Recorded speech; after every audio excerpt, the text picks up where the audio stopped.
Blessed Sunday Light Church. Tatayo po tayong lahat because excited tayo, bawat isa sa atin dito na purihin ang ating Panginoon. Amen? It's weekend, that means there's a reason to celebrate para magpuri at purihin siya. Amen? Come on. Hallelujah. Thank you, Lord.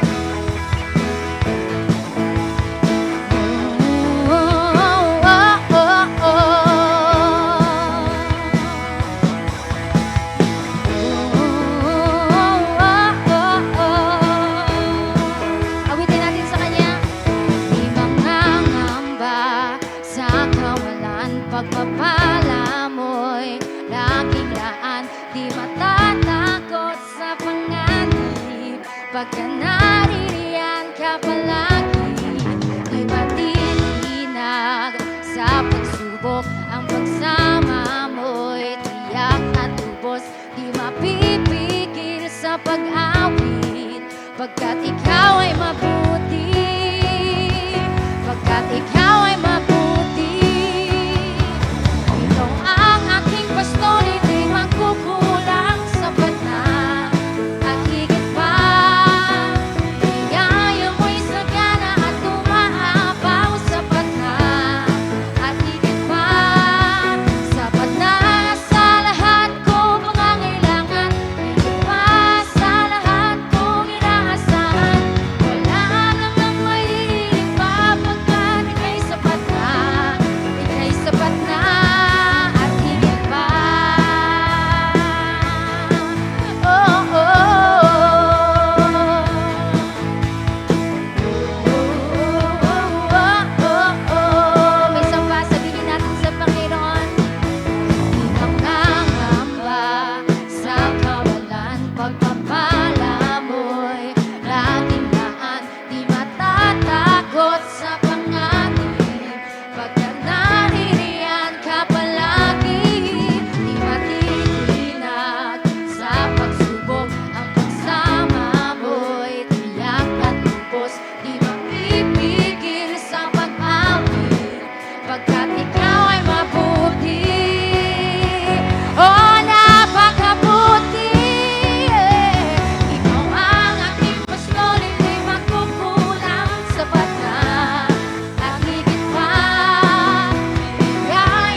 At higit pa, biyaya mo'y sagana at umaapaw, sapat na at higit pa, sapat na sa lahat kong pangangailangan, higit pa sa lahat kong inaasahan.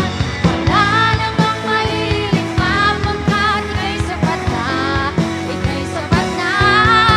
Ikaw ang aking pastor, hindi magkukulang, sapat na at higit pa.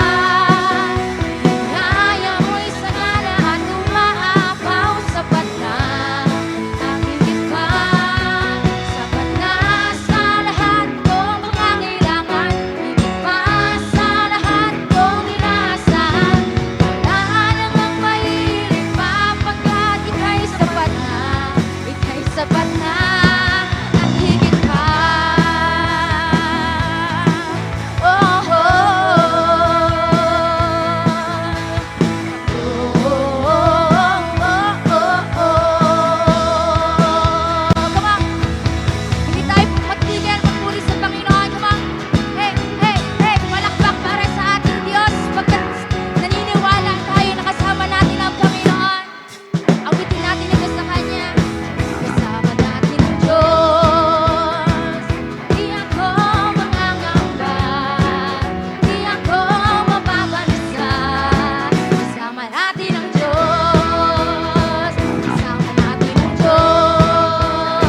ng Diyos. Sa lahat na naniniwala na kahit ano pinagdadaanan niya, kasama niya ang Panginoon once again. Palakpak para sa Kanya. Hallelujah. Amen. Sino dito praise and worship pa lang, talagang ramdam niyo na yung presence ni Lord. Amen. Sige po, we will greet one another this morning as we start our Light 60. Batiin po natin ang bawat isa.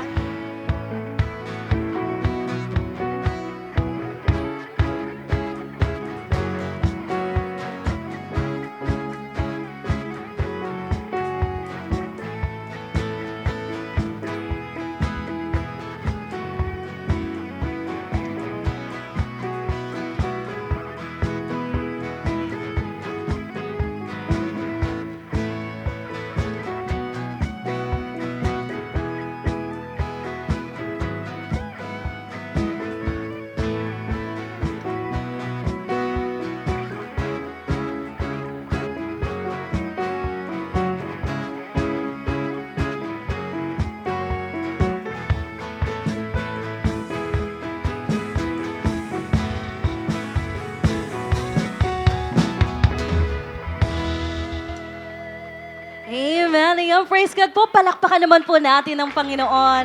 Amen. Ayan, isang maganda at mapagpalang araw po sa ating lahat, Light Family. You know what? It feels so good to be back. Tama po ba? Amen. Especially now that we are stepping into a brand new month. Amen. Month to po ng March this morning. Kaya naman po, praise God for His never-ending grace and faithfulness as we continue in this journey of Double Portion 2026. Are we all blessed? Amen. Kaya naman po, once again, the best na clap offering po para sa Panginoon. Amen. Makakaupo na po tayong lahat. Ayan, maraming salamat po, Light Family. And you know what po?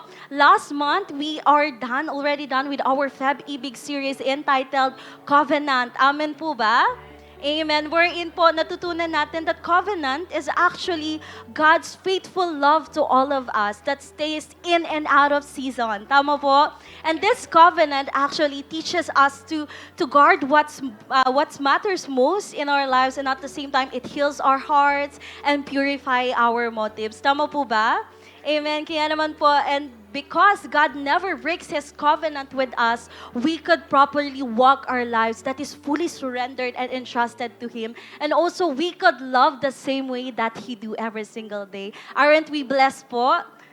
Amen. Ayan. And ngayong March po, we are stepping into a brand new beginnings, new revelations, and new breakthroughs. And I believe this is also a new opportunities for us to experience more of God's presence, grace, and power in our lives. Amen?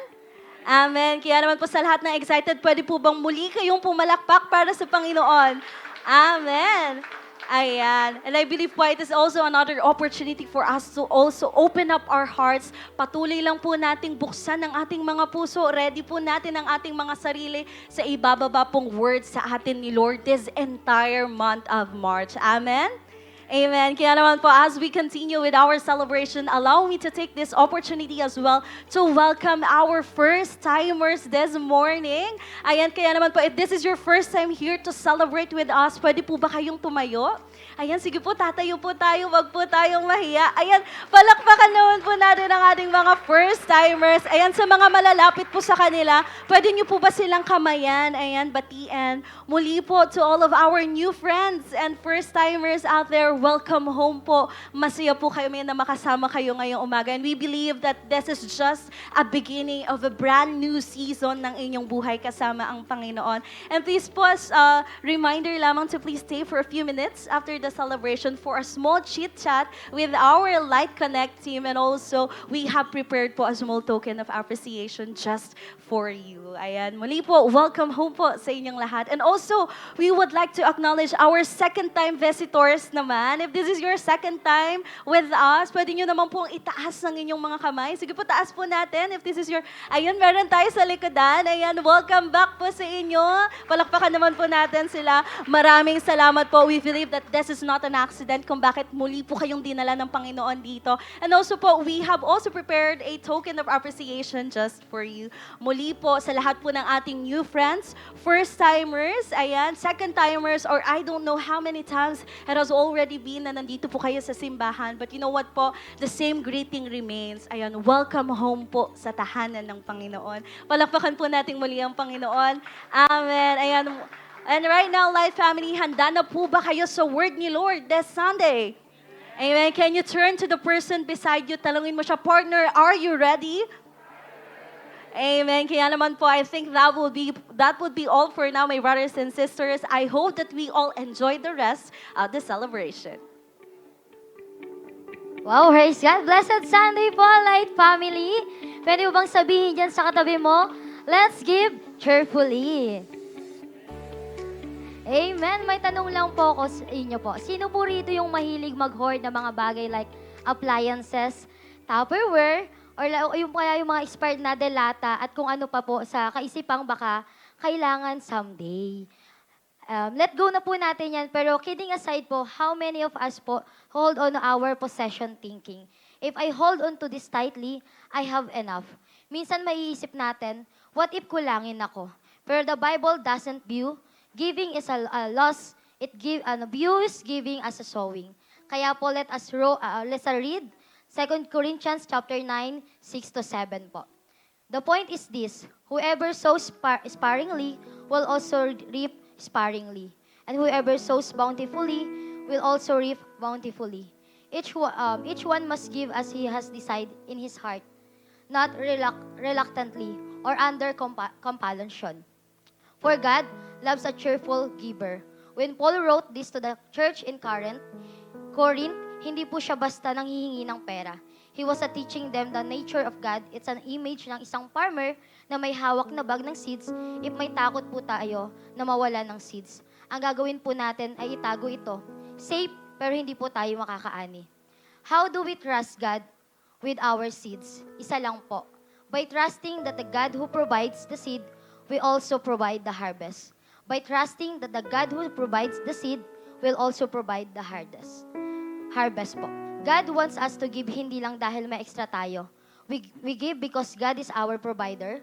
Paul is trying to tell us that we cannot outgive God tuwing nagbibigay tayo ng tithes natin, which is yung first 10% of what we earn, we are surrendering to God's all efficiency.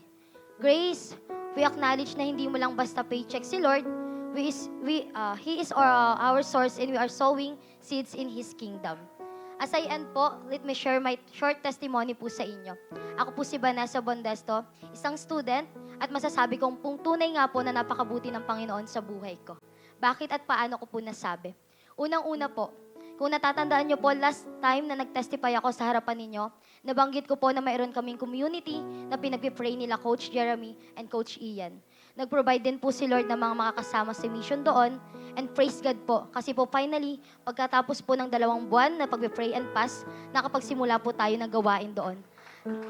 Sige po, palakpakan po natin si Lord. Ayan po.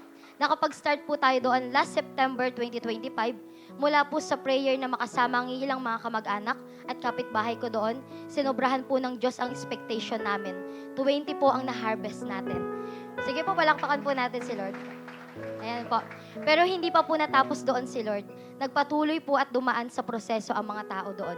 At glory to God po kasi last December, nakapagpadala po ang aming team ng 24 delegates sa Light Retreat. Sige po, palakpakan po natin si Lord. Amen. Lang po ay nakapagbaptism din po sila. Last December po nakapagbaptism din po silang lahat. Maraming salamat din po kay Lord sa lahat ng mga ginamit niya para i-bless at tulungan ang mga delegate ng Light Morong na ma-encounter si Lord sa retreat. Pagpapala po kayo sa buong Light Morong, si Lord na po ang babahalang magpala sa inyo. Hindi po naging madali ang journey, mahirap pero fulfilling na paglingkuran ang Diyos at ang tao. Patuloy po sa paglago ang mga tao sa Light Morong, nadadagdagan po tayo at may mga ipapadala po sa Right Retreat this month. Ngayon po ay praying po na ang aming team na makahanap ng maayos na place sa sentro kung saan pwede po tayo makapag-establish ng simbahan at makabot pa po ng mga kaluluwa doon. Ayan po. Hindi pa rin po natapos si Lord sa pagpapala at kabutihan niya. Bukod po sa Light Morong, pinagkatiwalaan po ako ni Lord ng aking unang mentee dito sa Light Main. Ayan po. Naipadala ko rin po sige po, pagprakot po natin si Lord. Ayan po. Naipadala ko rin po last December sa Light Retreat ay nakapag-baptism last month. Kay Lord po lahat ng papuri at pasasalamat. Once again po, palakpakan po natin si Lord. Ayan po. Hindi rin po ako pinabayaan ni Lord sa aking pag-aaral. Now, as a graduating student po, hindi po ganun kadali, lalo na po sa internship na papasukan kong school. Pero glory to God po. Kasi po, isa po ako sa officially finned as pre-service teacher. Sige po, all by the grace of the Lord. So, lakpakan po natin si Lord. Patuloy pa rin pong kinakaya at lumalaban bilang student teacher. So kahit po sobrang busy po, patuloy pa rin po nagpapagamit kay Lord sa 10:30 a.m. ministry as a consolidator, MC ministry, campus team leader at nabigyan ng chance ng Lord na maka-attend sa Camp Apostelo po bilang isang leader. Lahat ng ito ay testament ng kabutihan at katapatan ng Panginoon sa buhay ko po. Tatapatan niya ng katapatan ang mga taong tapat din sa Kanya. Once again po, tatapatan niya ng katapatan ang mga taong tapat din sa Kanya. Amen po ba? Amen. Ayan po. Kaya po sa challenge po, kaya naman po, when giving, do it with a smile. Do it knowing na itinanim mo it out of your generosity. Is preaching the gospel, expanding God's kingdom, and changing lives. What a great harvest indeed. Kaya ito po ang declaration natin. I trust that the God who provides the seed will also provide the harvest. Again po, I trust that the God who provides the seed will also provide the harvest. As we pray our tithes and offerings po, let me pray for you po. Sige po, manalangin po tayo. Loko po natin ating mga ulo. Heavenly Father, thank you for all you have blessed with me at Lord God. As we give today, we be it from a joyful and grateful heart. Use this gift to bless others and bring glory to you, Lord God. Maraming salamat sa pagpapala mo, maraming sa kalakasan na binibigay mo po sa amin sa pang-araw-araw. Ito pong aming samot dalangin sa pangalan ni Jesus. Amen and amen. Let's give with a cheerful heart po. May mga usher po sa paligid kung saan pwede nating ibigay ang ating tithes and offerings. Sa mga gusto naman po magbigay online, naka-flash po sa screen ang ating GCash and BPI account. Be excited and expectant pa po sa gagawin ni Lord ngayong araw. God bless us all pa.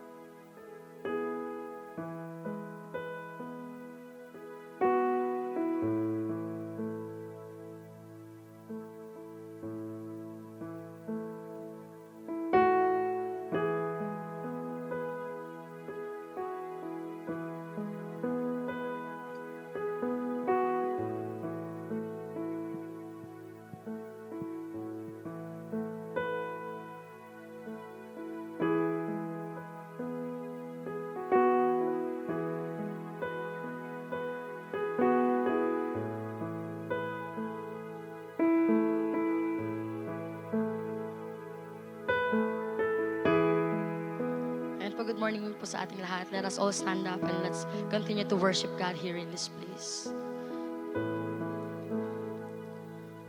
Sige po sa mga oras na to, come on, let us humble our heart to God. Come on, maybe some of us here, maraming pinagdadaanan, struggle sa buhay. But I want to share a verse in Psalm 27, Verse 1, it says here, the Lord is my light and my salvation. Whom shall I fear? The Lord is my strength of my life. Of whom shall I be afraid? Come on, it reminded us that do not be afraid or discouraged. For the Lord your God will be with you. Ano man circumstances ng buhay mo, ano man yung kinakatakot mo, maybe sakit yan or anything. But God is with us. He is with us in every season of our lives. Kaya lapit tayo sa Panginoon and just lay everything sa paanan niya. Ang lahat ng meron tayo. Come on, why don't you sing a praise of adoration to God of who He is sa buhay mo? on, say it to Him. God deserve all the adoration. God, you are great.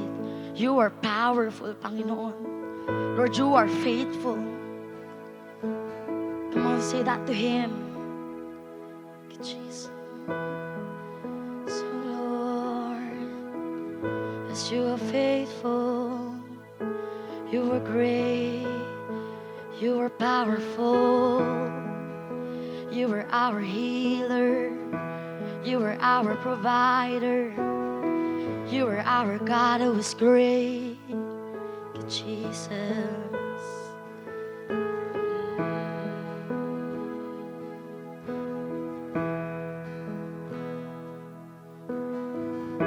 You hear me when I call. You are my morning song. Though darkness fills the night, it cannot hide the light. Whom shall I fear? You crush the enemy underneath my feet. You are my sword and shield, though troubles linger still. Whom shall I fear? Whom shall I fear? I know who goes before me. I know who stands behind. The God of angel armies is always by my side. The one who reigns forever, He is a friend of mine. The God of angel armies is always by my side. So Lord, you are by my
Come on, continue to praise God, to continue to worship Him. His presence is here. God's presence is here. Inaabot ka ng presensya ng Panginoon sa mga oras na ito. Come on, worship Him in spirit and in truth. Worship Him with all of your heart, with all of your might, with all of your strength. Come on, let's sing. Our God is greater. Come on, lift up your voice. He deserved it. He deserved to be worshipped. Our God is here.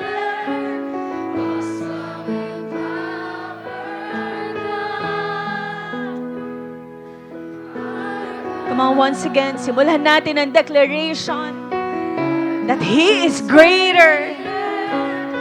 He is greater in your life. Than any other. Our God is healer.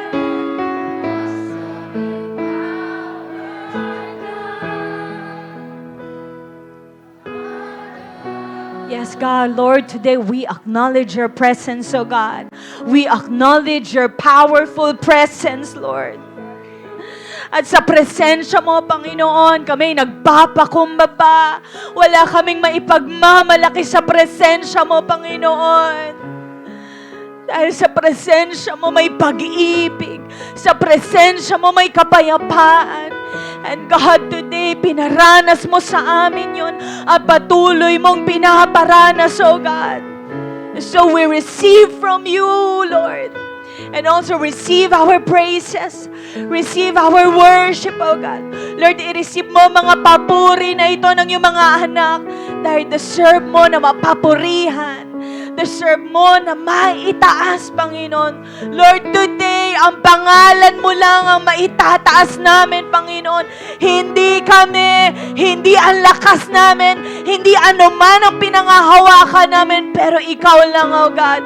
And so today, God, we ask of your presence, we ask of your Holy Spirit to continue to pour out, Lord. Pour out, oh God, at ayusin kami, i-transform kami, Panginoon, because without you, wala mangyayari sa buhay namin, oh God. That's why, Lord, we welcome you in this place.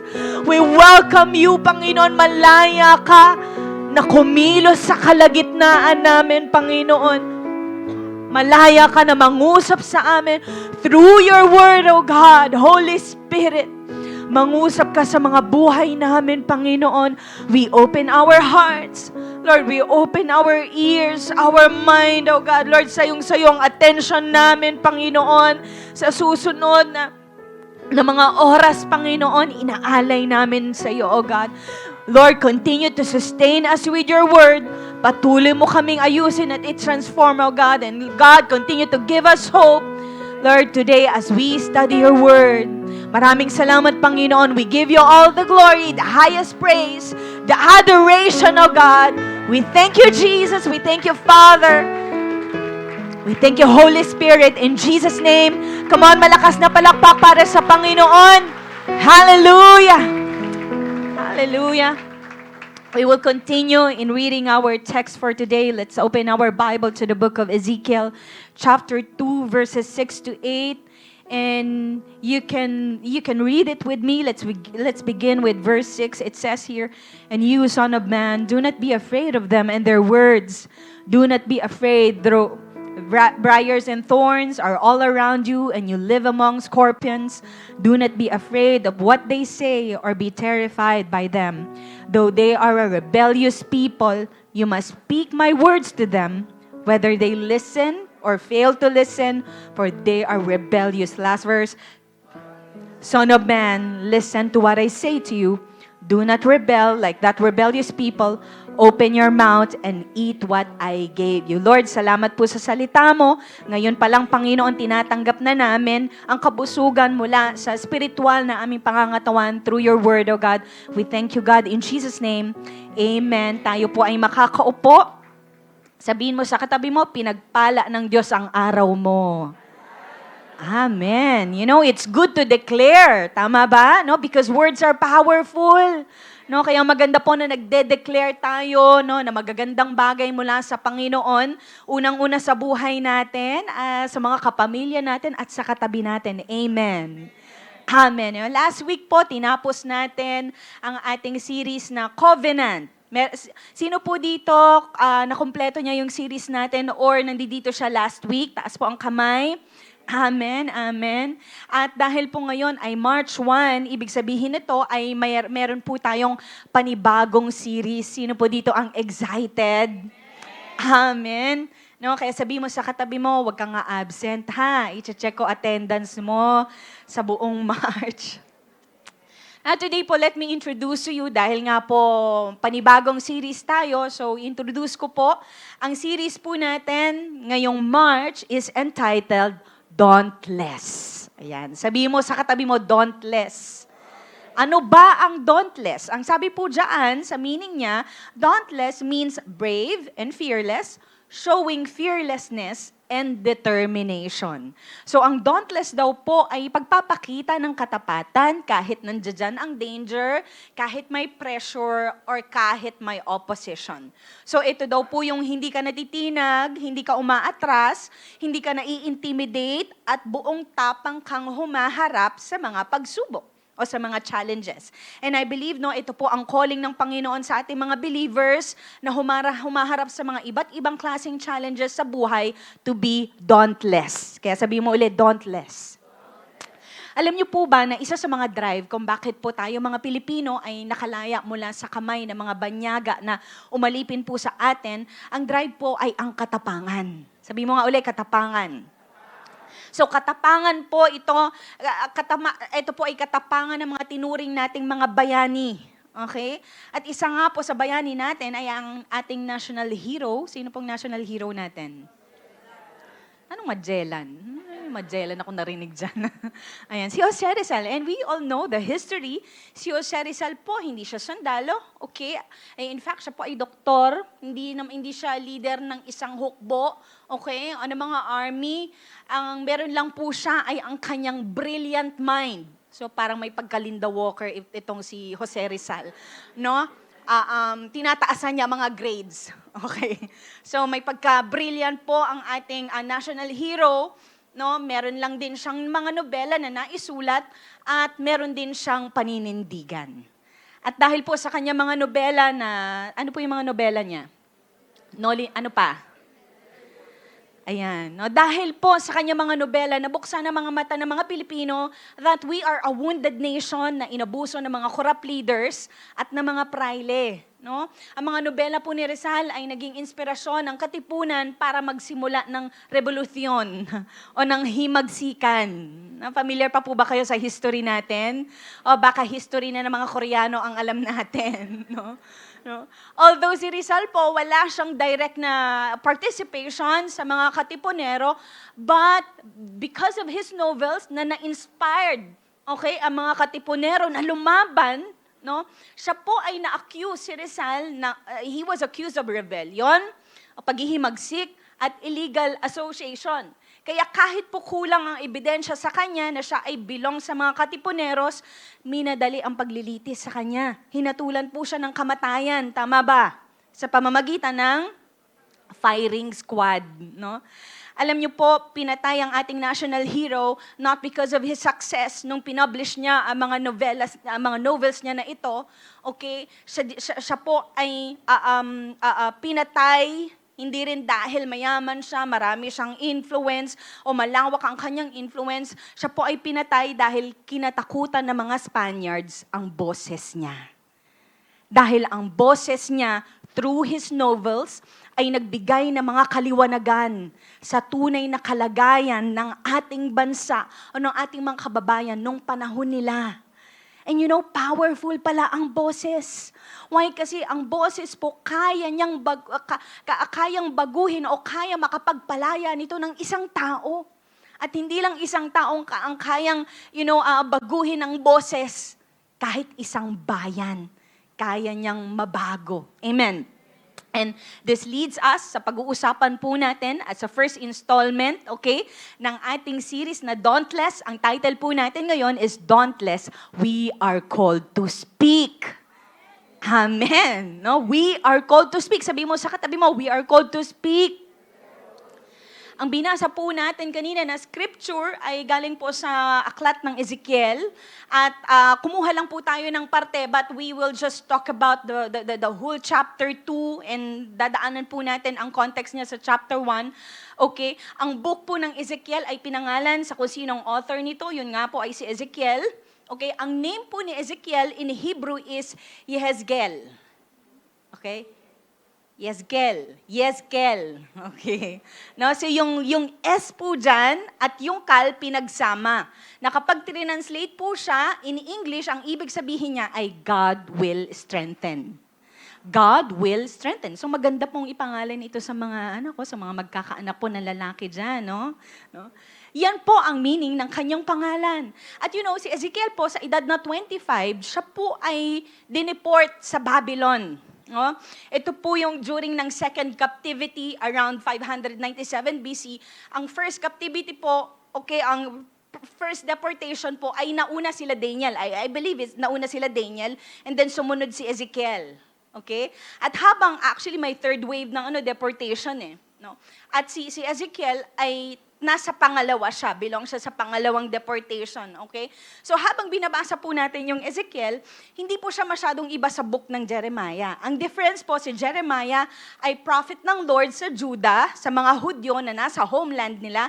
Si Ezekiel naman po ay prophet sa mga Hudyo na dinala bilang bihag doon sa Babylon, hindi nila homeland. But they are both contemporaries. Si Jeremiah nasa Jerusalem, si Ezekiel naman ay nasa Babylon. So ibig sabihin, nagkaabutan po sila ng timeline. Okay? So I think nasa 100 miles, more than 100 miles ang pagitan po ng kanilang lugar. So tulad po ni Jeremiah, okay, si Ezekiel po ay galing sa priestly family. So isa po siyang Levite. Pero tulad po din ni Jeremiah, hindi siya nakapag-serve bilang isang priest sa Jerusalem.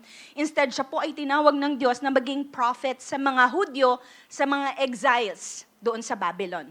So, when we look at the life of Ezekiel, hindi lang po natin nakikitang isang propeta sa history.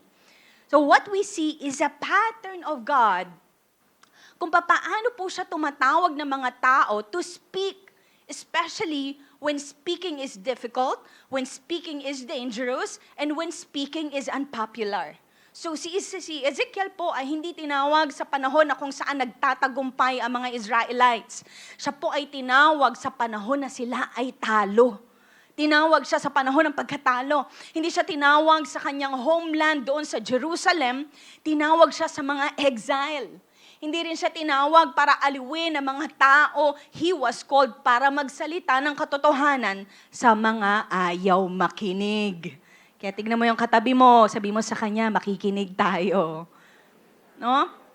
And that's very important mga kapatid because madalas po iniisip natin kapag calling ng Diyos, magiging madali sa atin, magiging smooth, magiging clear, magiging malinaw, no? Magiging katanggap-tanggap.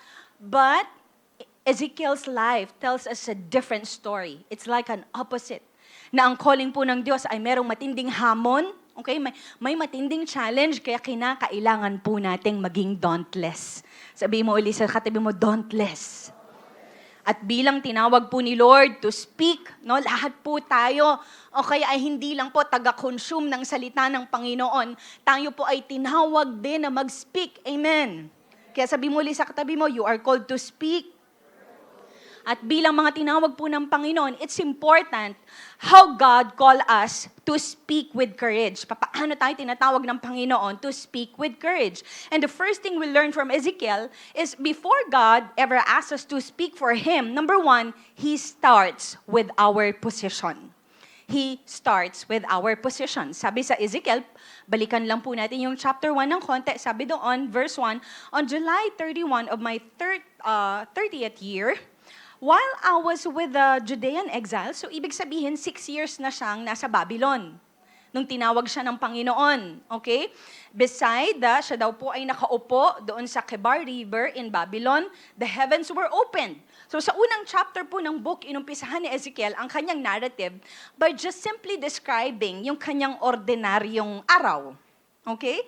Sabi doon, he was just simply sitting, no, nakaupo daw siya sa river ng Kebar, kasama ang mga exiles na mga Hudyo doon sa Babylon. So isa siyang bihag, malayo siya sa Jerusalem, malayo siya sa templo, at parang walang nangyari sa buhay niya. So it's just an ordinary day. It's just an ordinary scene. Okay? Until bigla daw, sabi doon sa verse, the heavens were opened, and I saw visions of God. So bigla daw bigla daw nagbukas ang kalangitan. At nakakita siya ng overwhelming visions of the glory of God. No? Doon sa vision niya, maraming mga kakaiba na kahit tayo minsan parang pag binabasa natin, ano to? Totoo ba to? May ganito ba talagang itsura? Okay, so we have to know that this is a vision na pinakita ng Panginoon kay Ezekiel. No? So ang mga nakita daw niya doon sa vision, nung nagbukas ang langit, meron daw malakas na hangin at malakas na apoy. May mga living creatures daw, nakakaiba ang kanilang mga anyo. May mga gulong daw sa loob ng gulong. No? Kakaiba talaga yung mga image, no? Then may puno na mga mata. And then there's a throne above them. At yung nakaupo daw doon sa throne ay parang likeness of the glory of God. No? So parang nakita niya ang Panginoon. Ang vision po na ito ay hindi ipinaliwanag ng Panginoon kay Ezekiel, hindi rin ininterpret. Why? Because before God explains Himself, He reveals Himself. Amen. Ang mensahe po ng vision ay clear kay Ezekiel. Okay? Na kahit walang paliwanag, this reveals that God is sovereign. Na ang Panginoon ay holy siya. He is beyond control. That God is not contained by geography, or He is not contained by temple. Hindi rin siya contained ng captivity. Ibig sabihin, kahit nasa Babylon si Ezekiel, God is still on the throne. Amen? So, kaya ang immediate at instinctive response po ni Ezekiel sa kanyang nakitang overwhelming glory ng Panginoon, sabi doon, when I saw it, I fell face down on the ground. Sabi sa Tagalog, at nang makita ko yun, lumuhod ako. Ang pagkakadescribe sa Tagalog ay lumuhod, pero dito po sa English version, okay, o sa NIV, no, sabi nung nakita daw niya yon, yung overwhelming glory ng Panginoon, fell face down. Ibig sabihin, okay, nagpatira pa siya. No? Nagpatira pa siya nung nireveal ng Diyos ang glory niya. And this position is a posture of humility. Everybody say humility. This is a posture of humility and surrender and awe. No?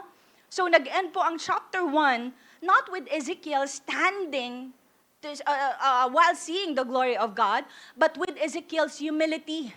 Nag-end ang chapter 1 na si Ezekiel ay nakapatira pa sa presensya ng Panginoon, and he's just submitting himself before God. So God begins by bringing Ezekiel to the right position. And so mga kapatid, darating po ang araw na ang buong creation ay luluhod sa harapan ng Panginoon. Why? Because of the glory of God is overwhelming.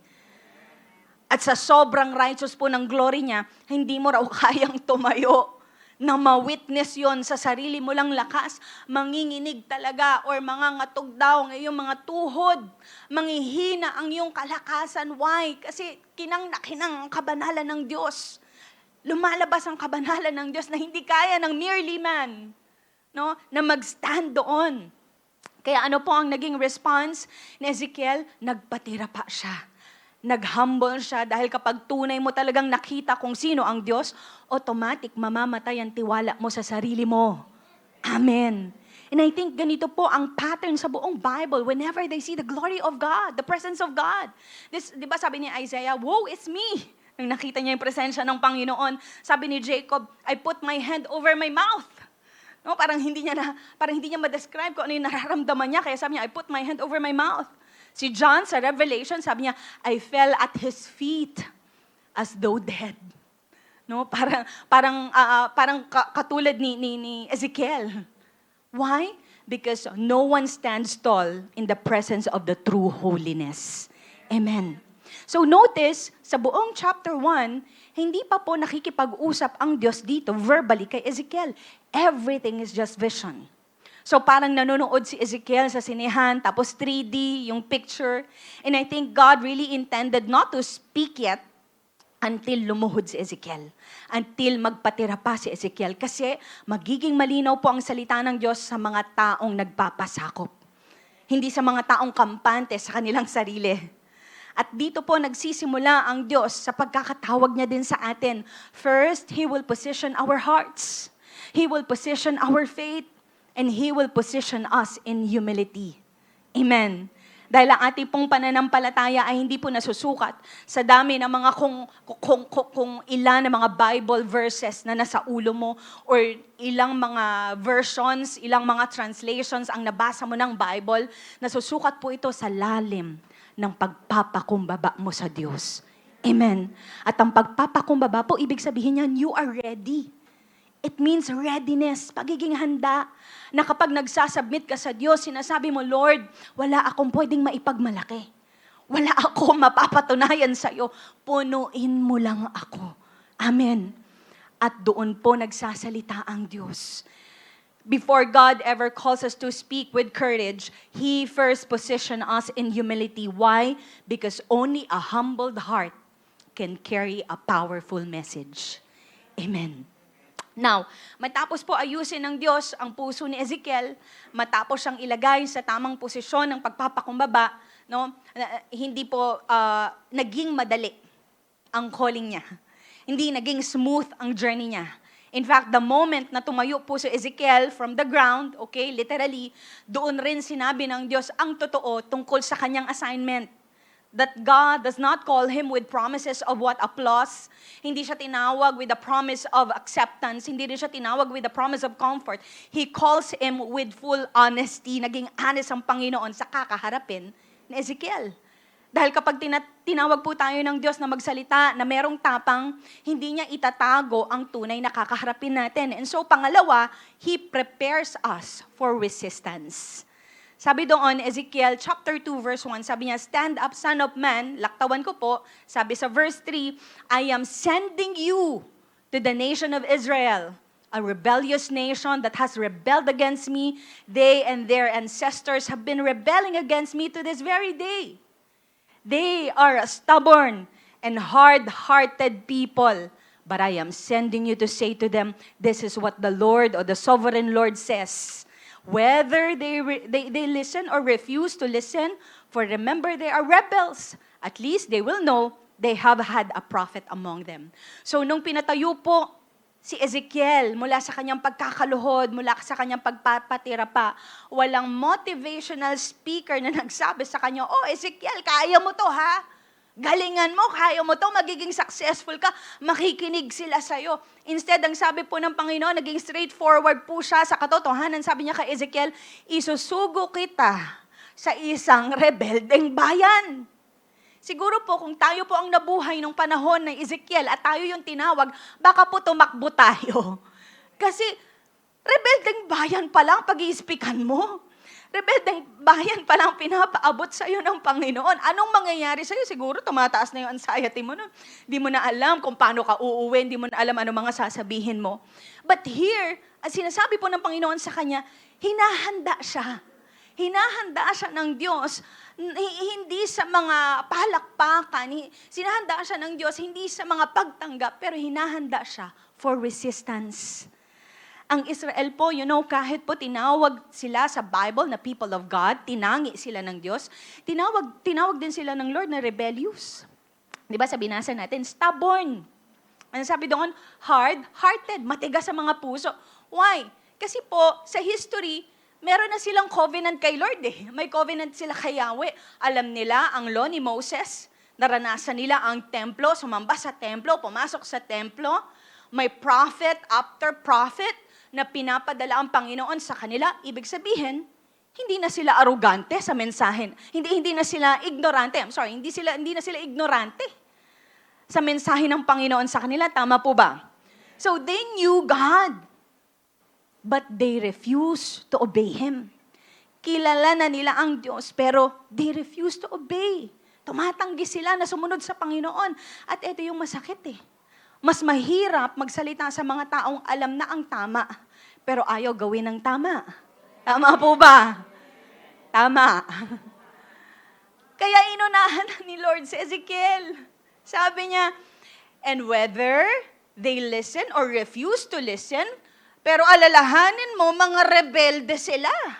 At least, malalaman nila na merong propeta, may mensahero akong pinadala sa kanila. So parang sinasabi ng Lord sa kanila, hindi kita tinawag na magsalita sa kanila para kumbinsihin silang magbago, magtino, pilitin silang magbagong buhay. I am calling you na ipahayag ang salita ko. Walang filter, pero salita ko ipapahayag mo. So before pa magsimula ang actual ministry ni Ezekiel, alam ni Lord, hineds upan na siya na masasaktan siya, maaari, mare-reject siya, at makakaramdam siya maaari ng takot. And do you know, kapag natakot ka na gawin ang kalooban ng Panginoon, it will lead to intimidation. Pag natakot ka na to speak up, no, na magsalita, mai-intimidate ka na. Susunod na dyan yung intimidation. And so I believe God prepares His messenger, hindi lang spiritually. God prepares His messenger emotionally and mentally. Pinaprepare ni God dito mentally si Ezekiel. Ito yung kakaharapin mo. Kaya sinabi ng Lord sa kanya, to, bago siya humarap sa mga tao. Why? Kasi binibigyan po siya ng Lord ng expectation, ng intimidation na pwede niyang kaharapin. And how many of you here believe na kapag nagsimula ka ng ma-intimidate sa calling mo, dun mo na maka-question kung tinawag ka ba talaga ng Lord? Dun mo na maka-question kung, Lord, dito ba talaga ang journey ko? Lord, tama ba tong tinatahak ko na to? Until manahimik ka na at di ka na magsalita. Kaya anong sabi ni Lord kay Ezekiel? Sabi niya, sa Tagalog sabi niya, huwag kang matakot sa kanila o sa mga sinasabi nila. Huwag kang matakot kahit parang napapaligiran ka na ng tinig at dawag. At scorpion to, no? At parang mga kamandag ng alakdan ang mga banta nila. Okay? Huwag kang panghinaan ng loob sa mga masungit. Oh, may mga masusungit pala dito. At madidilim nilang tingin. Mga tingin na, parang tingin palang pinapatay ka na. Sinachop-chop ka na, siguro minamasakar ka na sa tingin. Kahit sila'y rebelde. So in other words, sabi ng Lord sa kanya, huwag kang matakot sa mga words nila, sa mga salita nila, o kahit sa mga itsura nilang ipapakita sa'yo. Huwag kang matakot. Kasi ipapahayag mo ang mensahe ko. Kasi, you know, when we speak God's word, madalas po, lumalabas ang intimidation kapag parang tinitignan ka ng merong panghuhusga. Tama ba? Totoo ba yung sinasabi mo? Sinasabuhay mo ba yung sinasabi? Parang doon palang nahuhusgahan ka na. When we speak God's word, parang nananakot eh. Di ba? O sige, bibigyan kita ng 10 araw. Pag di mo ginawa yung sinasabi mo, ikaw ang pupunta sa amin. At tatanggapin mo kung sino yung Diyos ko. Ha? No, parang, when we speak God's word, parang may pressure. At minsan, mas nakakatakot pa yung tingin nila. Tama ba? Minsan, mas nakakatakot pa yung salita nila kaysa yung bigla na lang susuntukin ka.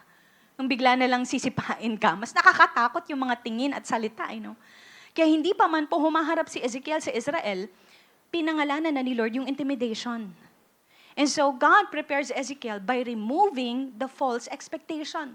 So, hindi sinabi ni Lord, alam mo, Ezekiel, maiintindihan ka nila, just go, magsalita ka sa kanila, magiging supportive sila sa'yo, papalakpakan ka nila, gagawan kanila ng stage, makikinig sila sa'yo kasi alam nila yung sasabihin mo ay galing sa akin. No. Instead, ang sabi po ng Panginoon, you must give them my messages, whether they listen or not. Ibig sabihin, huwag mong ibase yung tapang mo sa mga reaction nila. Huwag mong ibase yung pagsunod mo sa mga approval nila o sa mga komento nila. At you know, kung hindi po ito malinaw kay Ezekiel, madali siyang mai-intimidate. Pero dahil malinaw pong sinasabi ng Lord, alam na niya na kung ire-reject man siya, masasaktan man siya, makaramdam man siya ng takot, hindi ito personal, ito ay part ng calling niya. Ito ay part ng pagsunod niya. At mga kapatid, importante po na maintindihan natin na dahil minsan, ang resistance po ay hindi ebidensya na mali ang calling mo o mali ang pagsunod mo sa Panginoon. In fact, Listen, kung malinaw, no, ang mensahe na galing sa Panginoon na sinasabi mo, kung galing talaga kay Lord, at kung tumatama ito sa puso ng tao, I wanna tell you, meron talagang resistance. Meron talagang resistance. At binak-upan po ito ng Hebrews 4:12. Sabi niya, "For the word of God is alive and powerful.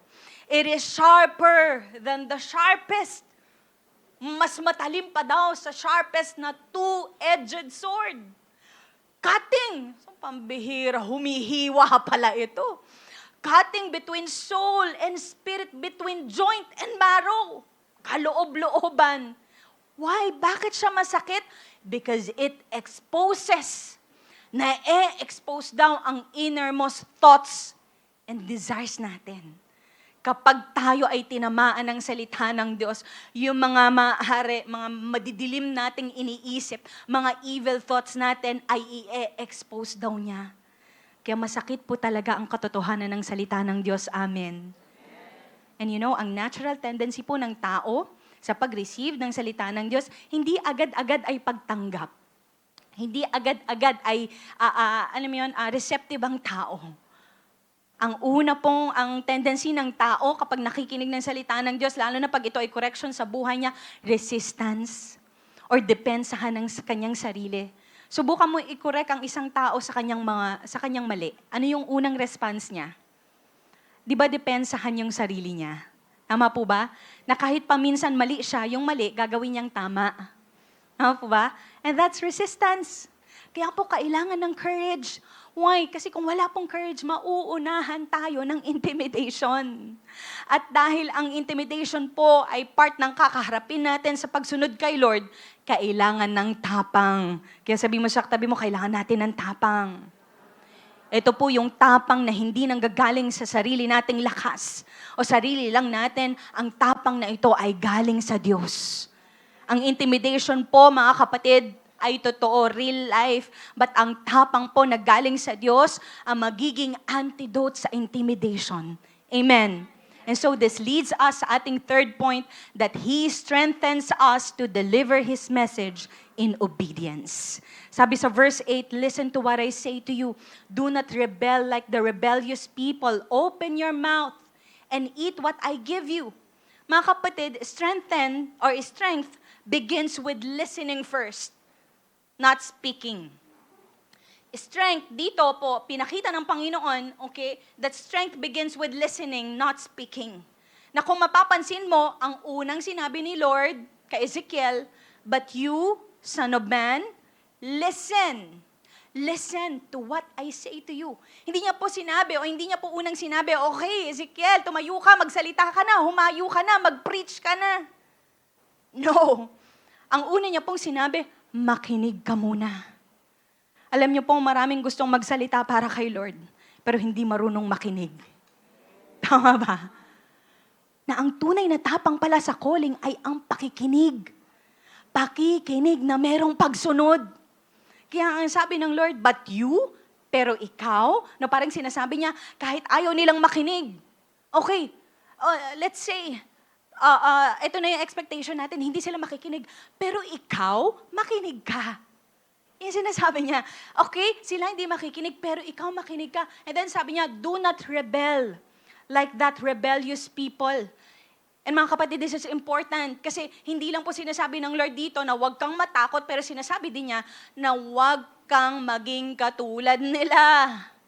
Na ibig sabihin, okay, pwede kang magkaroon ng mga rebelding audience, pwede kang magkaroon ng mga intimidating environment, pero hindi pwedeng magkaroon ng rebelding messenger.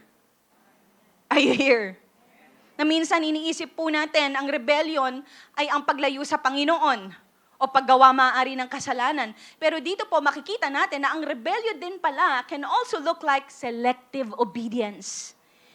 Ito yung kung ano lang yung gusto mong i-obey na sinasabi ng Lord sa'yo, yun lang yung susundin mo. Or delayed obedience na sinasabi natin minsan, "Oh Lord, pwede bang di pa ako ready eh. Pag ready na lang ako, okay? Nire-respeto mo naman yung feelings ko, diba?" Rebellion can also look like partial obedience. "Lord, ito muna yung kaya ko ha, kasi ito medyo mabigat to, di ko to kaya eh." Kaya alam mo, bago palakasin ni Lord si Ezekiel, sa kanyang panlabas na assignment, sa kanyang gagawin, inayos muna ng Lord ang obedience niya sa kaloob-looban niya. The obedience inside. And I believe, alam po ng Lord na obedient itong si Ezekiel, kaya sabi niya, open your mouth. Sabi dun sa sumunod na verse. Open your mouth o buksan mo ang iyong bibig. Why? Because God never asked us to manufacture the message, His message. Why? Because He will provide it. Siya ang mag-provide, no? Siya ang magbibigay ng mensahe. So hindi sinabi ng Lord na, okay Ezekiel, tinatawag kita. Humanap ka ng sasabihin mo, okay, gumawa ka ng mensahe mo, mag-structure ka ng sermon mo, i-outline mo yung preaching mo, ayusin mo yung pagde-deliver mo. No, ang sabi niya, buksan mo ang bibig mo. Why? Kasi ang responsibility po ni Ezekiel ay hindi ang kanyang creativity, ang kanyang diskarte, paano ba niya i-deliver ang message, ang kanyang pagiging eloquent o pagiging articulate niya, ang responsibility niya po ay makinig at mag-obey sa instruction ni Lord sa kanya. Sabi mo sa katabi mo, makinig. Sa kabila, sabi mo, mag-obey. Kaya ang sabi ng Lord sa kanya, buksan mo lang at ako ang maglalagay. Ito pa ang sabi ni Lord kay Ezekiel, eat what I give you. Eat what I give you. Hindi po ito literal, ha? Baka iniisip niya na dyan, sisig, kaldereta, okay, nagugutom na kayo dahil tanghali na, no? Narinig nyo lang yung eat. Sabi niya, eat what I give you. This is not a literal food. Ito po ay malalim na spiritual imagery. Nang ibig sabihin, hindi mo lang papakinggan ng mga salita, hindi mo lang ito iintindihin, wag mo lang din tong agrihan ng mga salita, ipasok mo sa buhay mo. I-absorb mo ang mga salita ko. I-assimilate mo, sabi niya. Makinig po mabuti, ang tapang po sa pagsasalita ay nagmumula lang sa katotohanan una nang humubog sa buhay mo. Ibig sabihin ng salita ng Diyos ay hindi lang pang message na sasabihin natin. Ito ay unang babago sa'yo. Kaya ka tinatawag at tatawagin ng Panginoon kasi why? Una mong naranasan siya. Una mong naranasan ang salita niya. Kasi po ang word ay kapag ang word po ay nasa bibig lang natin, madali tayong matitinag. Madali po talaga tayong mai-intimidate. Pero kung ang word, no, ay sinapamuhay natin, nasa kaloob-looban natin, dumikit talaga sa sistema natin, una kang binago, doon ka magiging matatag. And God strengthens us by forming us, not by removing the fear. Kaya nga po mapapansin mo, hindi po inalis ng Lord ang intimidating na mga tao. Hindi niya binago ang audience, yun pa rin, sila pa rin. Hindi niya pinadali ang assignment ni Ezekiel na, okay Ezekiel, lilinisin ko yung mga rebelde, papatayin natin yan. Yung mga makikinig lang, sige, yun lang ang ititira natin. Hindi, ang ginawa po niya, pinatibay niya ang loob ni Ezekiel sa pamamagitan ng kanyang salita. And so he said, open your mouth. Ang lakas na kailangan po para magsalita ay hindi galing sa ating self-confidence. Galing po ito sa word ng Panginoon. It's called word confidence. Kapag ang salita po ng Diyos ay pumasok sa isip natin, sa puso natin, naging bahagi ng pagkatao natin, doon po tayo nagkakaroon ng katapangan na hindi kayang durugin ng anumang intimidation. Amen. Pinapalakas po tayo ng Diyos. Hindi po sa pamamagitan ng pag-alis niya ng takot sa atin. Instead, sa pamamagitan ng paglalagay niya ng kanyang salita sa buhay natin, hanggang sa ang katotohanan na ito ng kanyang salita ay ang maging lakas natin. Amen. Pwede ba nating palakpakan si Lord? Mga kapatid, how many of you here believe na tinatawag ka ni Lord, amen, na magsalita? Pero pag tinawag ka niya, hindi ka niya hahayaang empty-handed. He will empower you. Amen. He will empower the calling. At hindi kailanman mag-uutos ang Lord ng walang kasamang strength. Kapag tinawag ka ng Lord to speak, patatatagin niya ang loob mo. Palalakasin niya ang paninindigan mo. Iingatan niya yung heart mo, no, para hindi kainin ng takot. At ang lakas niya po ay dumarating kapag tayo ay nakikinig. Ang lakas niya ay dumarating sa ating pakikinig at sa ating pagsunod. And remember, yung meaning ng name ni Ezekiel, anong meaning? God will strengthen. Wow! Hindi po ito trivia ha. Ito ang theme ng buong buhay ni Ezekiel. That God will strengthen him. God will strengthen him not in comfort.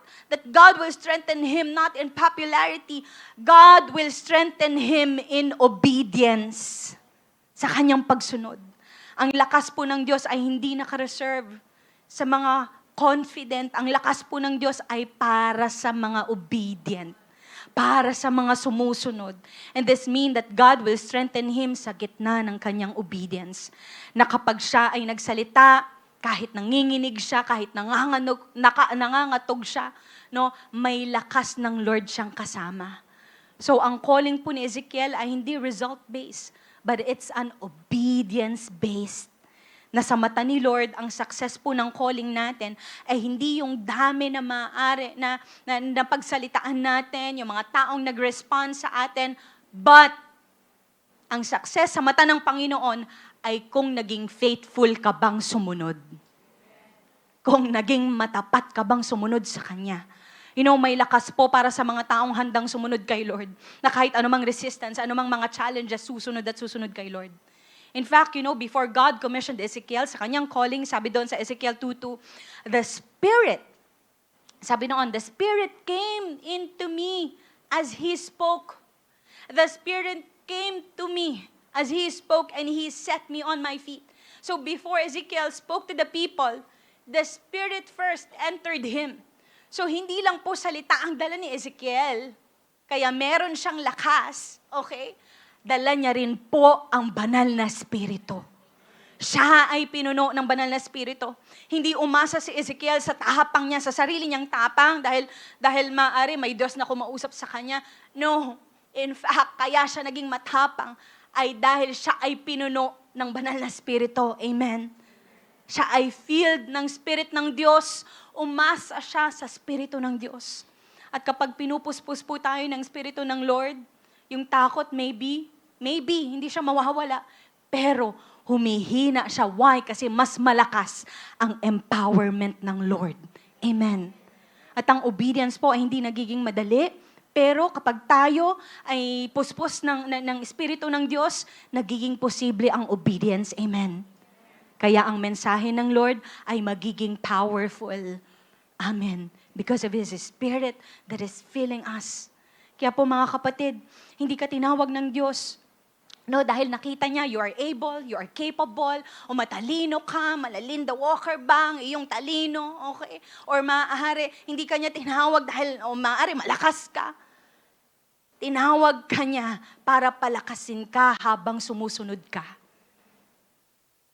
Yung strength will come after the obedience. Kaya ka nagkakaroon ng lakas. Why? Because of the resistance. Pero the more na nag-o-obey ka, the more na sumusunod ang kalakasan ng Panginoon sa iyo. And so today, mga kapatid, maging malinaw po sa atin na kung si Lord ang tumawag sa iyo, may lakas kang kasama. Na kung pinagsasalita ka ng Diyos, pinapagsalita ka ng Diyos, kasama mo ang banal na Espiritu. Kaya yung pagsunod mo, hindi ka nag-iisa. And that is why we can be dauntless. Not because we are fearless, but because God strengthens us, those who obey. Pinapalakas ng Diyos ang mga sumusunod. Amen. You know, ang buhay at calling po ni Ezekiel ay mirror natin. You know, every time we see the Bible, there are characters, we see their life, maging mirror po natin ito. Hindi po nandiyan yan. No, ang buhay ng mga characters in the Bible ay hindi nandiyan para malaman natin ang history. Well, partly, but most of it ay maging mirror ng buhay po natin. Na kung paano tinawag itong si Ezekiel, ganun din po tayo tinatawag ni Lord.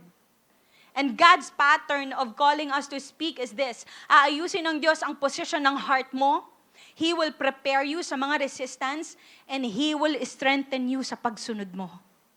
And so if God is calling you to speak, God is calling you to speak His message sa pamilya mo, sa ministry mo, sa asawa mo maybe, sa mga anak mo, sa workplace mo, sa generation mo, o sa community mo, huwag kang manahimik. Amen. Huwag kang manahimik. Huwag mo hayaan na hadlangan ka ng intimidation. No? Huwag mo hayaan hadlangan ka ng takot. Why? Kasi sa pagtayo mo, God's Spirit will strengthen you. Amen. And so ano pong gagawin natin? Number 1 is be humble to receive God's call to speak. Be humble to receive God's call to speak. You know, humility comes before authority. May mga Kristiyano po, listen, na gusto magsalita agad. Minsan kapag nakarinig tayo ng, pag may naririnig tayo, lalo na parang tamang-tama, alam mo yun, tamang-tama tayo minsan. Naaalala natin, yung mga kapitbahay natin, o maaari yung kaibigan natin, alam mo, dapat nandito siya eh. Tapos pag nakita natin siya, alam mo, mali ang ginagawa mo, magsisi ka na. Minsan ganun kaagad tayo, no? Alam mo, wala sa Bible yan. Hindi biblical yung mga sinasabi mo na yan. O kaya naman, ang dali-dali natin mag-comment na, alam mo, dapat ganito ka eh, ganito ka dapat, tingnan mo ko. Ay, kinumpare.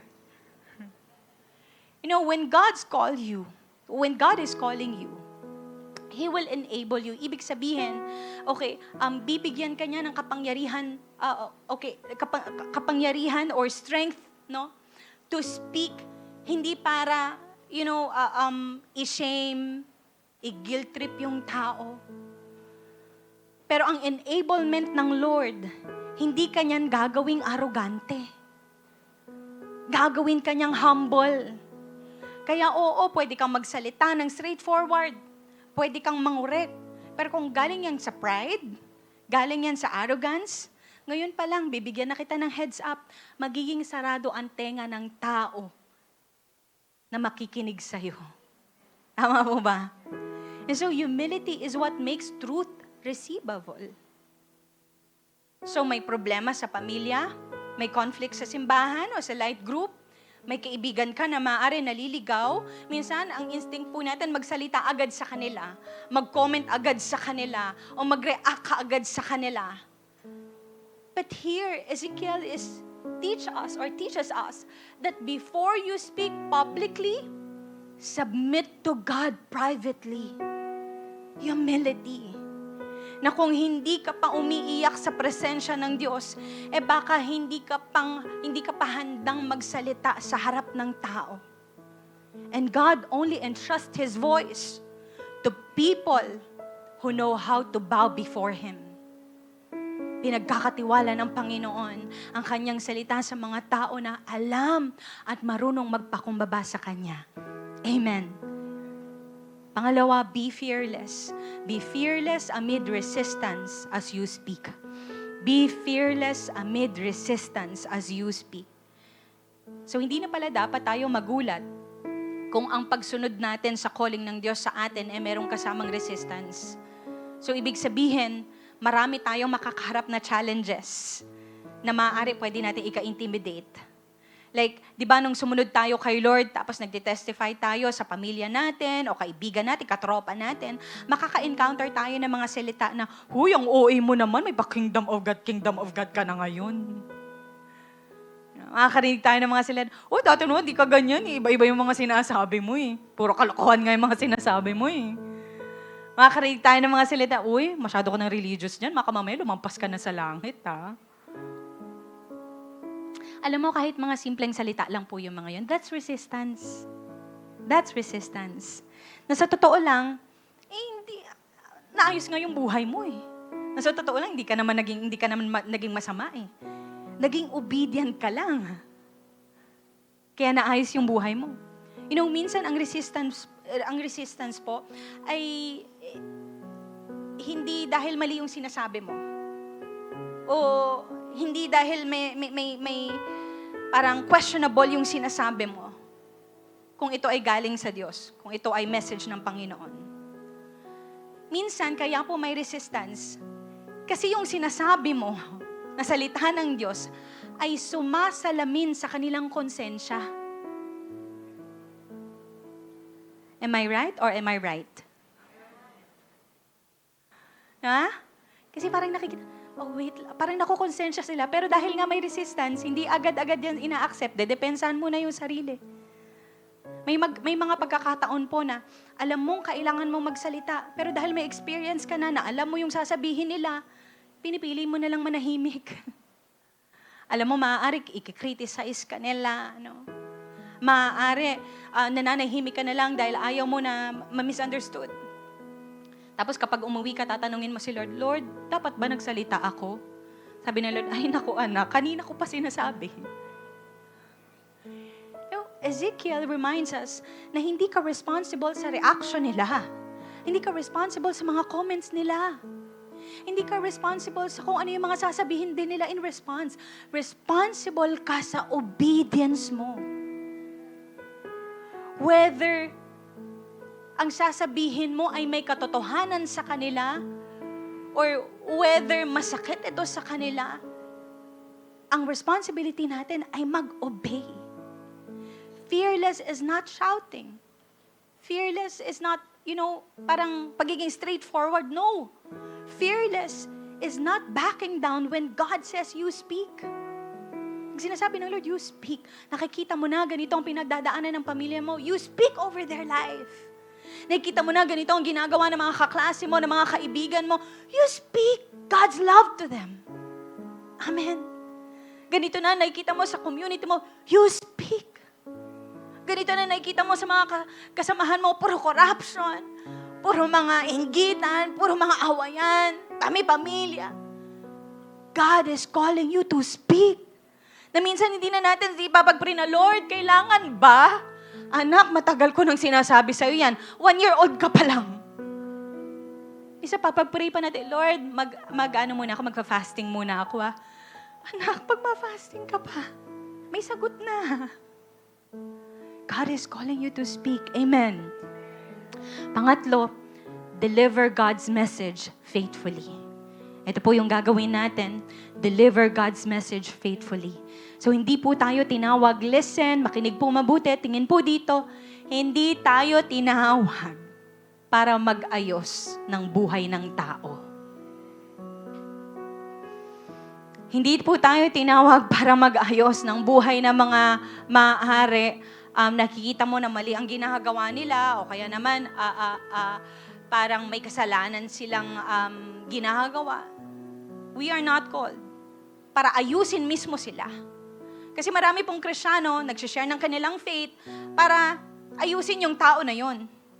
Pero you know what, hindi po kailanman sinabihan ni Ezekiel ang Israelites nung tinawag siya ng Panginoon na ayusin niyo yung buhay niyo. Pinapasabi ng Lord, ayusin niyo yung buhay niyo. No, sinabihan siya na ihayag ang mensahe ng Diyos. Ang salita po ng Diyos, mga kapatid, listen, hindi tayo ang nagbabago sa tao. Ang salita ng Diyos ang nagbabago sa tao. Kaya kaya mong sumunod, hindi ka ambassador ng sarili mo. Kasi hindi po, alam mo tawag kay Ezekiel, son of man. Ibig sabihin, you are merely a man. Pagiging tao. Kaya nga nung nakita niya ang glory ng Diyos, nagpatira pa siya kasi hindi niya kayang tapatan ng kapangyarihan ng Panginoon. Kaya tawag sa kanya, son of man. Are you here? So, ibig sabihin, pag tayo po ay sinasabihan ng Panginoon na ihayag ang kanyang mensahe, hindi natin pinapahayag ang mensahe natin. Kaya tayo may tapang dahil mensahe ng divine na Diyos. Mensahe ng salita ng Diyos na una pa lang nag-create ng creation, lumikha ng mga nakikita natin ngayon na puno, ibon, karagatan. Even tayo, yun ang salita na dala-dala natin. Ang salita po ng Diyos ang nagbabago sa tao. Ang trabaho lang natin ay sumunod. May mga pagkakataon na alam mong mali ang ginagawa ng isang tao pero sasabihin natin, okay lang yan, naiintindahan ka naman ni Lord eh. Okay lang yan ha. Saka na lang siguro. Remember, yes, merciful po si Lord, pero remember, holy din siya. Amen. Na kapag tinanggal mo yung part ng repentance sa mensahe ng Panginoon, hindi na siya buong gospel. And so in our calling to speak, hindi po tayo nagbabago ng tao. Ang salita po ng Diyos ang gumagawa ng trabaho na yon. Sa mundo po, ang binabantayan ay yung result. Okay, ilan ba yung umattend? Ilan ba yung mga nag-like sa page natin? Okay, ilan ba yung mga nag-agree? Okay? Pero kay Lord, ang kanyang tinitignan, ang kanyang binabantayan ay kung sumunod ka ba. Sinabi mo ba faithfully yung pinapasabi ko o nag-hold ka, nag-filter ka, sinugarcoat mo para hindi masaktan? May pagkakaiba po ang pagsasabi ng salita ng Diyos, magkakaiba din ang pagiging, alam mo yun, parang nagsasabi lang naman ako ng totoo eh. Magkakaiba po yun. Kasi kapag gano'n na po tayo, nagsasabi lang naman ako totoo. Parang may arrogance na. Parang may pride na. That's why always remember that we are carrying the message of the divine God, not us, not our message. No. Mensahe ng Panginoon ang dala-dala natin, ang hinahayag natin. Alam mo yung parang yung parang Shopee rider lang. Shopee! Ayun, araw-araw may Shopee kayo. Si Shopee rider, hindi niya binubuksan yung package. Hindi rin niya ina-edit yung mga nasa loob nun. Hinahatid niya lang kung ano, yung buong package mula doon sa sender. So, ganun po tayo. Buong package mula sa sender ang binibigay natin. And so, mga kapatid, gusto ko pong sabihin sa'yo na hindi ikaw ang content ng mensahe. Ikaw ang carrier. Amen. And when we edit God's message to be liked, dun palang inaabandona natin ang calling natin to be faithful. Kung ang mundo po ay result-driven, no? Sanay sa mga metrics, sanay sa mga likes, sa mga approval, pero para kay Lord, ang sukatan po ng tagumpay ay faithfulness. Faithfulness. No, parang si Ezekiel, hindi ka tinawag dahil, capable ka na, may abilidad ka na, o matapang ka na. Tinawag ka ng Panginoon para ikaw ay turuan na yumuko, mag-humble, nasanayan, itatrain ka ng Panginoon, okay, ihahanda ka niya sa mga resistance. Why? Para ipaalala na hindi ikaw ang nagbabago ng tao. Your job is obedience. God's job is transformation. And yes, masakit po talaga minsan ang salita ng Diyos na dala-dala natin, but say it anyway. You say it anyway. Hindi tayo magsasalita para ma-entertain ang mga tao, ma-impress sila, mag-adjust ang truth, para matanggap lang ang mensahe natin. Tinawag po tayo para ipahayag kung ano ang binibigay ng Diyos nang walang bawas at wala ring dagdag. Mangyayari lang po ito. Kung ang salita ng Diyos ay unang-una, pumasok sa buhay natin, sa isip natin, humubog ng puso natin, at nagbago ng pananaw natin. Kaya mga kapatid, let's remember na mas mahalaga po ang pagiging tapat. Mas mahalaga ang pagiging tapat kesa sa pagiging tanggap. Na kapag ang salita po ng Diyos ang nauna ng humubog sa'yo, nagpuspos sa'yo ang banal na spirito, walang anumang intimidation, walang anumang mga challenges or resistance ang pwedeng magpatumba sa'yo. So mga kapatid, be humble enough to receive God's calling to you. Be brave enough to stand, to speak. Be faithful enough to deliver God's word. Be faithful. And that's what it means to be dauntless. And that's what it means to be called to speak. Amen. Meron po ba tayong natutunan? Amen. Sige po, palakpakan natin si Lord. Yuyuko po tayong lahat at pipikit po tayo. Mga kapatid, alam niyo po, malinaw ang mensahe ng Lord sa atin today. That His message is not about the person na naiisip mo na wala dito. His message is not about the person beside you maybe. This message is about you. It's about you and the Lord. At alam niyo po, 2 tao lang kinakausap ni Lord sa lugar na ito. Una, ay yung tao na tinatawag ni Lord to speak courageously sa kanyang pamilya, sa kanyang kaibigan, sa kanyang katrabaho, sa kanyang community. And maybe aminado ka na minsan nauunahan ka ng intimidation kaya hindi ka makapag-speak up sa kanila. Na minsan nauunahan ka ng opinion ng iba, ng comment ng iba. And so instead of speaking up the word of the truth, pinipili mo na lang na manahimik. Alam mo, may dapat i-correct. Alam mo na may dapat makarinig ng love ng Lord. Pero dahil minsan nauunahan tayo ng takot, nauunahan ka ng takot, hindi ka na lang nagsasalita. Kaya kung sinasabi mo ngayon na Lord, nangusap sa akin ang mga salita mo, gusto kong sumunod sa'yo. I want to obey you and boldly speak about your word. Ayoko magsalita na para lang sa sarili ko. Gusto ko magsalita yung galing sa'yo, yung galing sa tamang puso at tamang posisyon. Kung yan ang panalangin mo ngayon, I believe that God will give you your breakthrough. God is calling you to speak. Ang salvation mo ay hindi lang para sa consumption mo, para din ito sa mga taong dinidikit ng Lord sa'yo, na kailangan ng kanyang salita. At ikaw, wag ka nang mag-isip ng iba pa. Ikaw ang gagamitin ni Lord. Wag mo hayaan na pangunahan ka ng takot. Wag mo hayaan na pangunahan ka ng takot na ma-misunderstood, takot na ma-judge, takot na may masirang relasyon. I wanna tell you, hindi galing kay Lord ang takot. Remember, sabi ni Lord kay Ezekiel, huwag kang matakot sa salita nila. Huwag kang panghinaan. Huwag kang panghinaan ng loob sa kanilang mga tingin. Mga kapatid, ito rin po ang sinasabi ng Lord sa iyo ngayon. Kung nararamdaman mo, if you feel na pinipigilan ka ng takot hanggang ngayon, o maaari noon, pinigilan ka ng takot, at sinasabi mo ngayon, Lord, ayoko na magpalid sa intimidation. Ayoko na napangunahan ako ng takot. Gusto ko nang magsalita ng word mo. I want to deliver your word. Palakasin mo ako sa mga oras na ito. Kung yan ang panalangin mo ngayon, mga kapatid, ang kailangan mo lang ay mag-obey. May sinasabi na si Lord sa'yo. I don't know kung ano yon, pero sa'yo binibigay ng Lord. You just have to listen and obey. At kung ikaw naman maaari, yung tao na nakita mo yung sarili mo na ikaw yung ayaw makinig. Nakita mo yung part mo na, uy, ako yun na. Ako yung parang rebelde na parang, oo, hindi man ako nagpapakita ng rebellious act kay Lord, pero may mga selective obedience lang ako, partial obedient lang ako. Ako yun. Nakita mo yung sarili mo na parang kang Israelites na hard-hearted. Today, the Holy Spirit is speaking to you to humble yourself. If you will position your life in humility, I want to tell you, God's grace will meet you. God's forgiveness will meet you.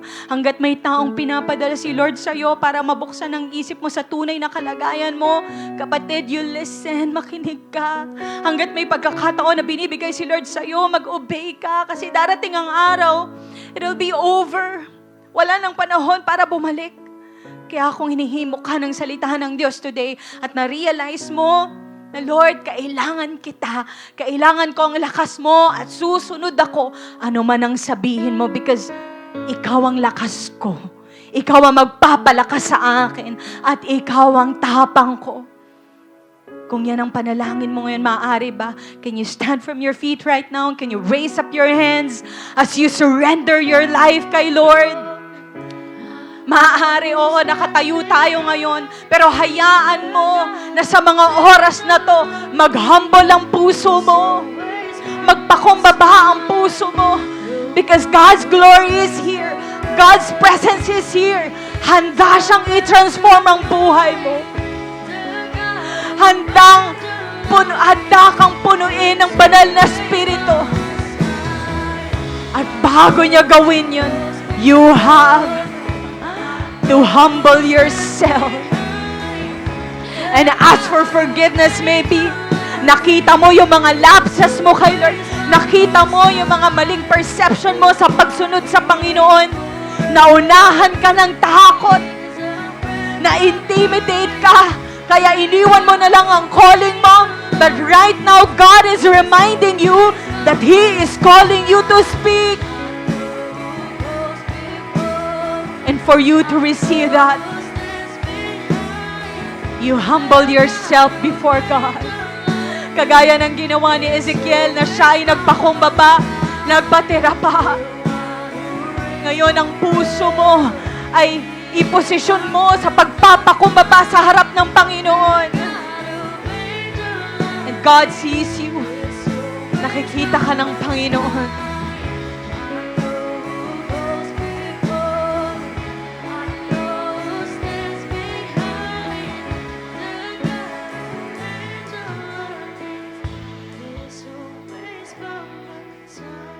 If you realize na sinasabi mo ngayon, Lord, I need you in my life. And this is my first time to hear this word. I want to receive you. I want you to be my strength. I want you to be my life. Kung ikaw yung tao na yon, pwede mo bang itaas yung kamay mo? And I'm going to lead you into a prayer. Sambitin mo mga panalangin na ito. Sabihin mo, Panginoong Jesus, lumalapit po ako sa inyo ngayon. Inaamin ko po na kailangan kita. Inaamin ko po na kailangan ko ang grasya mo, ang kapatawaran mo, at pagmamahal mo.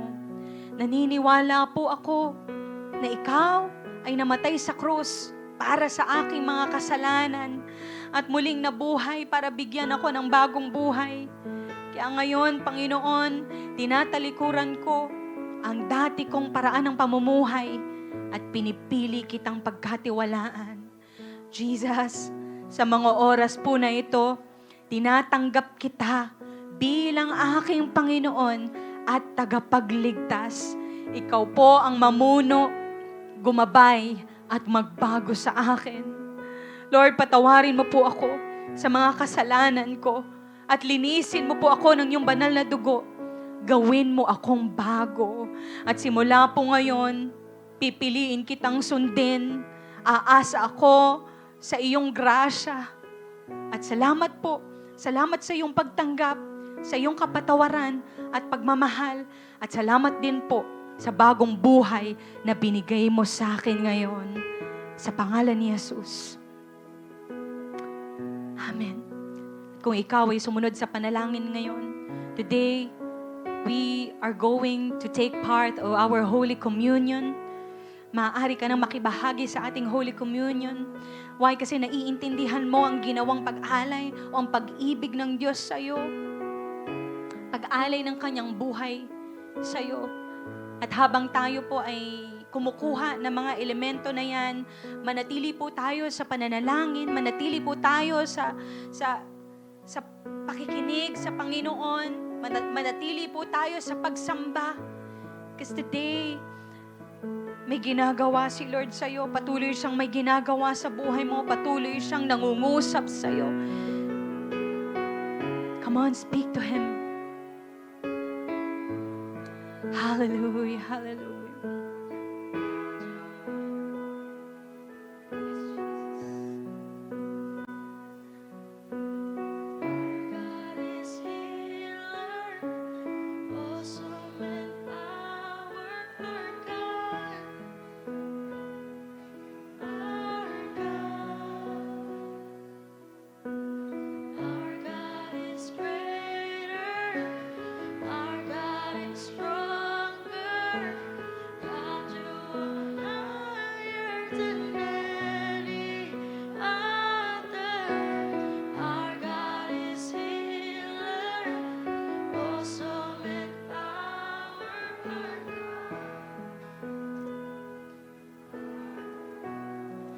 Mga kapatid, habang hawak po natin ang tinapay at ang saro na ito, nawa, paalalahanan tayo ng banal na Espiritu sa ginawa ni Jesus sa buhay natin.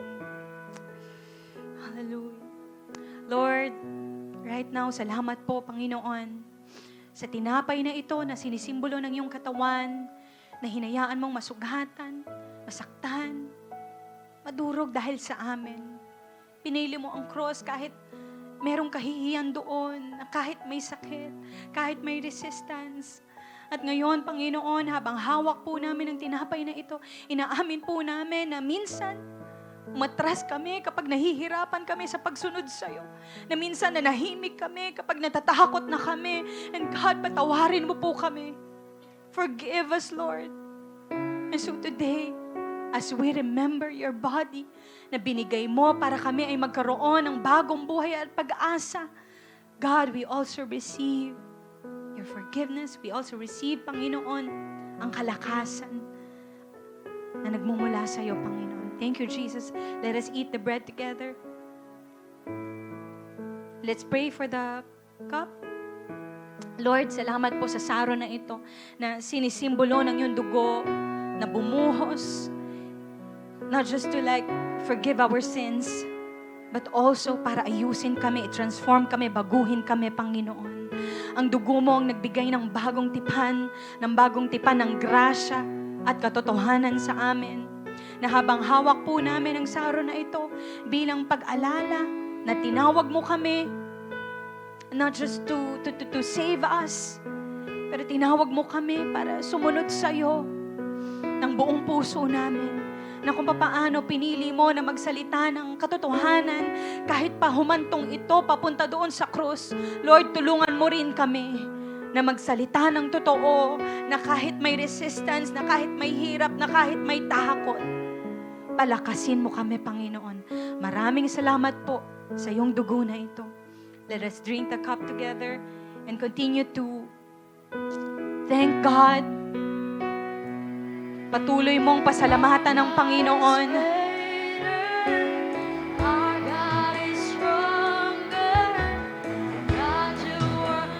Come on, worship Him. Declare that He is greater in your life. Na siya ang lakas mo. Na siya ang source ng strength mo. Na kaya ka magiging matapang. Not because you have a strength, you have the confidence, but because your confidence is in God. Ang banal na Espiritu, ang Panginoon, ang confidence mo, ang lakas mo. That's why you are fearless. You are dauntless. Siya ang dala mo. Ang mensahe niya ang dala mo. You are the ambassador of the divine God. Come on, once again, our God is greater. He is stronger. God, you are higher than any other. Our God is healer. Oh, so power, our God. Come on, once again with declaration, our God is greater. Our God is greater. Our God is stronger. Yes, God. You are higher than our fears. You are higher than any intimidation.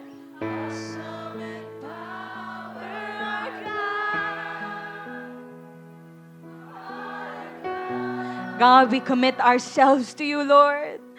Kinukomit namin ang buhay namin sa iyo, God. Hindi namin masasabi na hindi na kami matatakot, but God, we will commit na kahit may takot, na kahit may challenges, na kahit may hirap, susunod kami sa iyo. Susunod kami sa sinasabi mo sa amin that every time we speak, we commit to be faithful. Faithful to your word. Magiging faithful kami, Panginoon, sa salita mo. And today, God, kami ay lalakad ng may kapakumbabaan, oh God. And we will stand with courage, with fearlessness, and we will speak in obedience, oh God. Hindi namin dala ang sarili naming mensahe. Kami ay tagapagdala lamang ng iyong mensahe. Hindi kami ang magbabago ng tao, pero ang salita mo, ikaw, ang banal na Espiritu, ang magbabago sa kanila.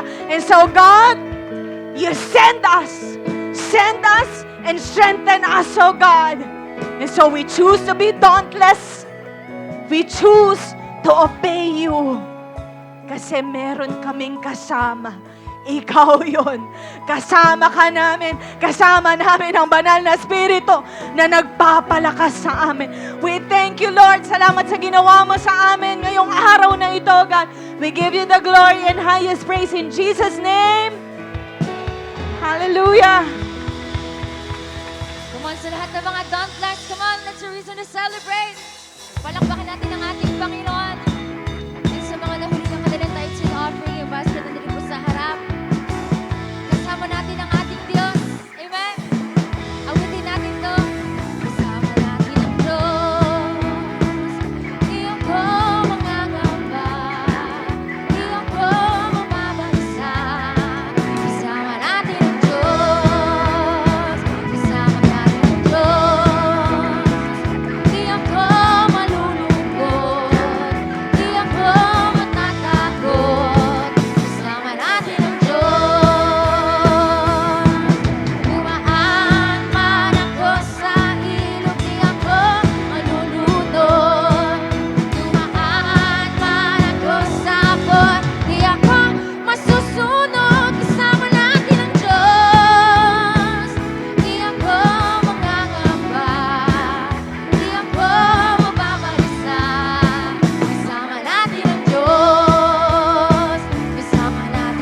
Itaas po natin ang kamay natin sa Panginoon. God, salamat po sa kapangyarihan ng iyong salita na tunay nga na ito ang nagbabago ng buhay namin, oh God. Ito nag-aayos sa amin, nagko-correct sa amin, nagbabalik sa amin sa position namin to humble ourselves, oh God, dahil wala kaming maipagmamalaki before you. And thank you, God. Salamat, Panginoon, dahil patuloy kang nangungusap sa amin.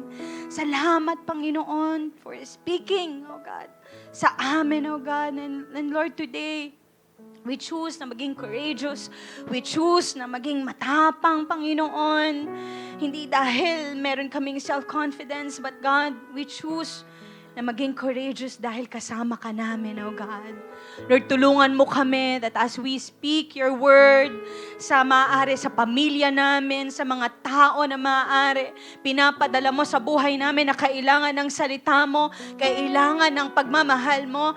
God, tulungan mo kami, palakasin mo kami, Panginoon. And God, ano man ang mga resistance na kaharapin namin, patuloy kaming mag-o-obey sa iyo, God. Because our responsibility is not the outcome, not the result, maaari. Kung tatanggap pa sila o hindi, kung tatanggapin ba nila ang mensahe mo o hindi. But our responsibility is to just obey, oh God. Mag-obey lang kami sa iyo, Panginoon. At hayaan mo na ang puso na ito patuloy lang na magpakumbaba sa iyo, God. We thank you, Lord. Maraming salamat po sa pagpapalakas mo sa amin sa iyong mga salita. Pagpalain mo po ang bawat isa na naririto. Pagpalain mo po ang mga kamay namin na anuman ang mga hawakan nito, Panginoon, ay makaranas ng pagpapala, makaranas ng salvation mo, oh God. Pagpalain mo din ang aming mga paa na kung saan man mapunta ito, God. Makaranas din ng kapayapaan mo ang lugar na yon. Makaranas ng salvation mo ang lugar na yon. Lord, you send us.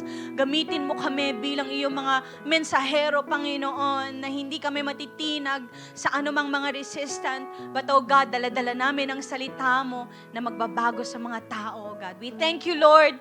Pagpalain mo pang bawat pamilya, bawat mag-asawa, ang aming mga anak. Pagpalain mo, protektahan mo, oh God. Lord, you provide all our needs, oh God. Tulungan mo kami, Panginoon, sa mga araw-araw na kakaharapin namin. Maraming salamat po. Receive mo ang pagpapahala ng Diyos. The Lord bless you and keep you. The Lord make His face shine on you and be gracious to you. The Lord turn His face toward you and give you peace. The Lord provide all your needs. In the name of the Father and of the Son and of the Holy Spirit, all God's people say aloud, Amen. Amen. Tayo po ay magbatian and see you po next Sunday. God bless you.